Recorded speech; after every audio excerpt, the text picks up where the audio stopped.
ang balita tungkol sa paghahanap ninyo kay Sonia? Wala pa pong malinaw na lead, madam. Naganap kami ng mga kamag-anak niya. Pero natuklasan namin na wali lang lubos na si Sonia. Huwag kayong titigil. Tandaan mo, Henry, hindi lamang si Sonia ang hinahanap mo. Nakasalalay sa iyo ang kaligtasan ng aking apo. Naiintindihan ko po, madam.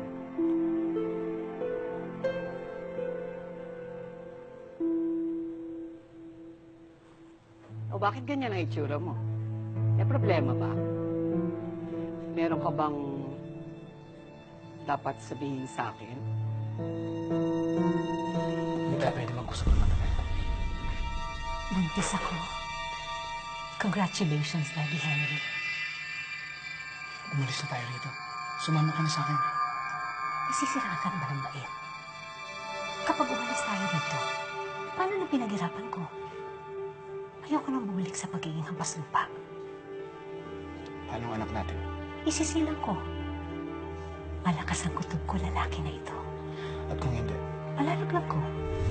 May dapat ba akong malaman, Henry?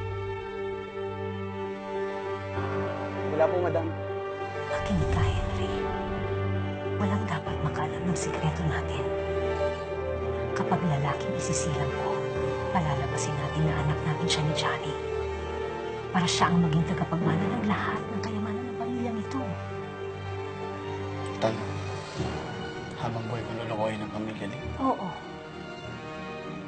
Gagawin mo yan para sa akin. Para sa magiging anak natin. Alam mo ba kung bakit mahilig ako magpalaki ng bonsai? Kasi marunong itong sumunod. At alam mo ba kung anong ginagawa ko dun sa mga dahon at halaman na hindi sumusunod? Kinugupit ko. At pag nahanap mo na si Sonia, patayin mo siya. Huwag mo hahayaang makapagsilang siya ng bata. Dahil sila ang magiging balakid sa kinabukasan ng anak ko. Ng anak natin. Walang nakakaligtas sa akin sa mga nangyayari sa pamamahay na ito. Kahit na anong lihim, natutuklasan ko rin sa kalaunan. Baka naman inilipat mo na sa iba ang katapatan mo, Henry. Hindi po. Sigurado ka? Opo.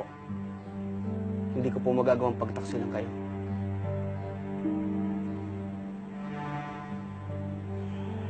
Ituloy mong paghahanap kay Sonia. At sa aking apo.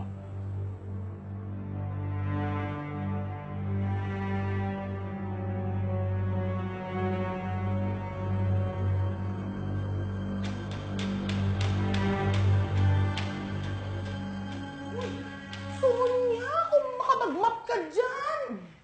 Ano bang laman ng tiyan mo? Ha, tinanghalian mo lang ba yan? Parang katulad sa akin. Huwag mo kalimutan, buntis ka. Kabuhanan mo pa ngayon. Kaya ko naman eh. Kaya. Kaya, okay na kaya lang. Naman, hindi pa sapat yung ipon ko para makapanganak. At saka wala pa akong pambili ng gamit ng anak ko. Ay, sana tumakal ako sa loto para matulungan kita. Kaya lang, sa ngayon, ito lang ang pwede kong ibigay sa'yo. Ano yan? Pandesal! Ay, nako, paborito ko to. Diyan mo Salamat pinagili ang baby mo. Mm-mm. Teka muna, alam mo ba kung babae o lalaki? Hindi pa nga eh. Kasi wala pa rin akong pampa-ultrasound. Eh kasi naman, bakit hindi ka pa humingi ng tulong dyan sa tatay ng batang yan? Nako, di bali na lang. Alam mo kasi, kasalanan ko rin. Pumatol ako sa pamilyadong tao. Kaya, basta, okay na yun. At least, magbubuhay kami ng tahimik na tong anak ko. Sige lang. O teka, tapos ko Oo, sige. Tapusin ko lang din to.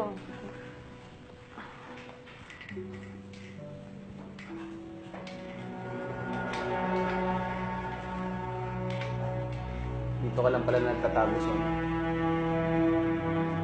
Tagal kitang hinahanap.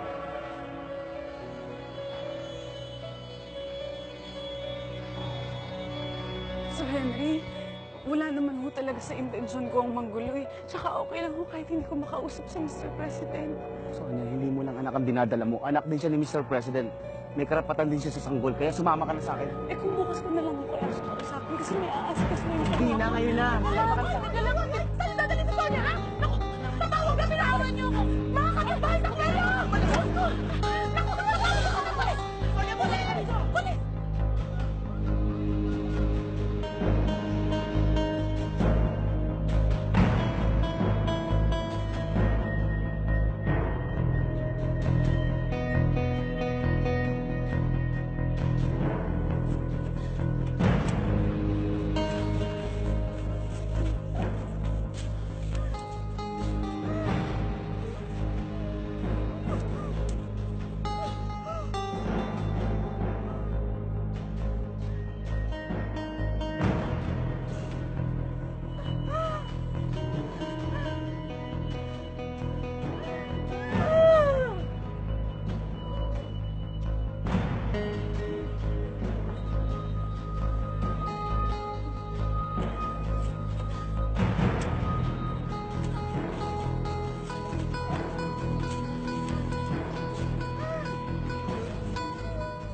Tulungan niyo ako para kawa niyo na. Tulungan niyo yung baby ko.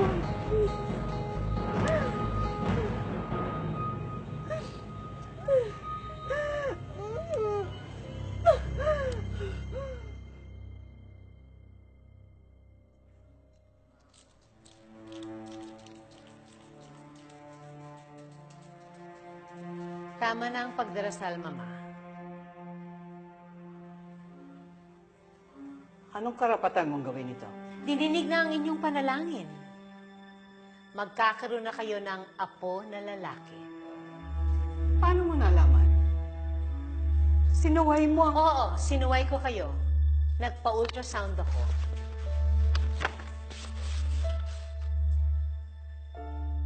Lalaki ang magiging anak namin ni Johnny. Kaya hindi nyo na ako basta-basta pwedeng baliwalain. Bising, maganda ka ng kimchi soup. Kakain ako.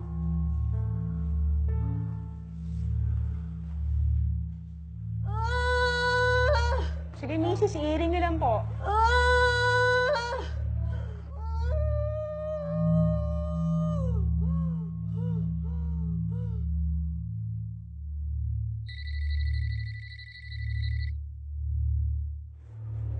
Hello? Lalaki ang pinagbubuntis ko. Lalaki ang magiging anak natin. Talaga? Si Sonia ba nakita mo na? Oo. Alam mo nang gagawin mo. Hindi pwedeng maging dalawa ang apong lalaki ng impaktang si Heyong. Kailangan, anak lang natin ang kikilalanin sa pamilyang ito. Naintindihan mo?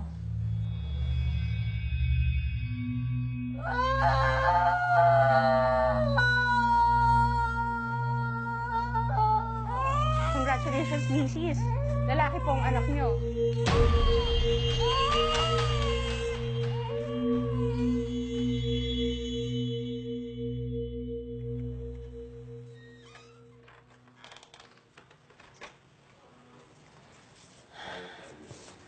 Ano kaya kung Patrick?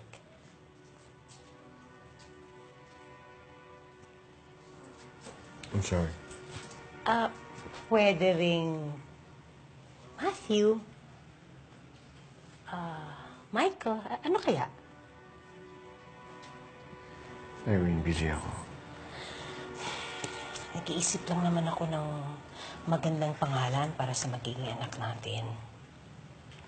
Sa magiging anak nating lalaki.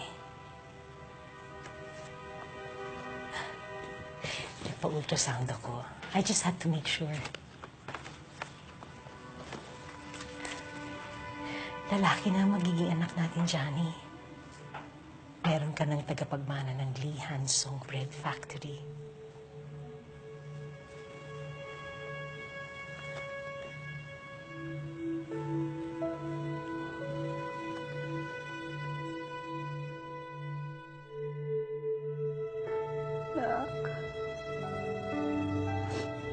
Pasensya ka na. Walang maipapakilala sa iyong ama. Pero huwag kang mag-alala na kasi ako ang tatayong nanay, tatay, lolo at lola mo. At gagawin ko ang lahat. Maging masaya ka lang.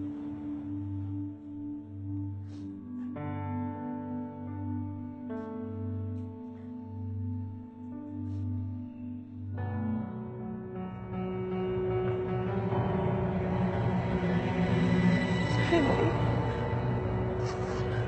Si Henry, ano kang ginagawa niya?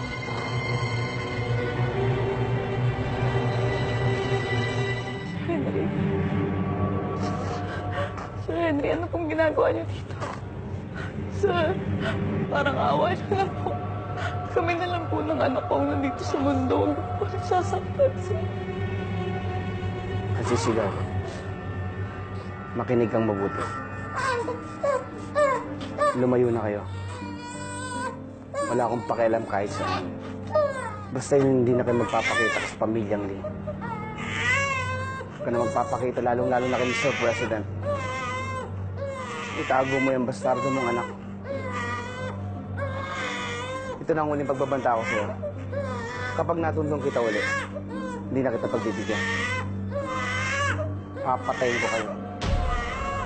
Uunahin ko yung anak mo. Naiintindihan mo?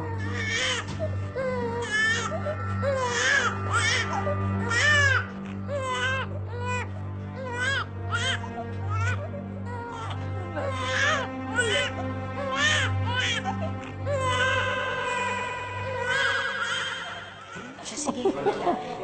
Mamaya, text ko balikan kita. Excuse me. Kung may mabuti naman at nagpa-party ang biyanan mong impacta. Nako, Gaga, hindi. Baka na ako lang ito. Talaga? Oo. Ano ito? Umalis lang ako sandali. Pagbalik ko, ito ang dadatnan ko. Mama, I hope you don't mind. Nagpa-baby shower ako. Hindi pwede ito. Alam mo naman na hindi kami nagpapa-baby shower dahil ang baby shower ay posibleng magdala ng evil spirits. Mama, don't be so paranoid. Walang mangyayari sa anak ko. Walang mangyayari sa una ninyong apong lalaki. Ang tigas talaga ng ulo mo. Huwag sana magmana sa iyong anak mo.